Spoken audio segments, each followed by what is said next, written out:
Hello మామ! Second ఇన్నింగ్స్‌లో జెనీలియా జోరు అమ్మడి ఆస్తులెంతో తెలుసా?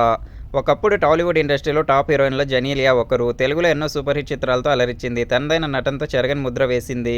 2003లో 'తుజే మేరీ కసమ్' సినిమాతో నటిగా తెరంగేట్రం చేసింది. తెలుగులో అనేక చిత్రాల్లో నటించింది. కానీ 'బొమ్మరిల్లు' సినిమాతో ఒక్కసారిగా ఫేమస్ అయింది.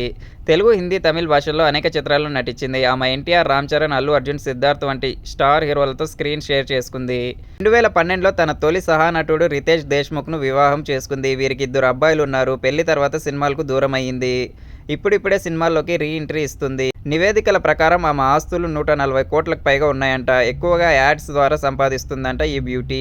చాలా కాలం సినిమాలకు దూరంగా ఉన్న ఆమె మరాఠీ చిత్రం 'వేద్'తో తిరిగి నటనలోకి అడుగుపెట్టింది. 2022లో రితేష్ దర్శకుడిగా అరంగేట్రం చేశారు.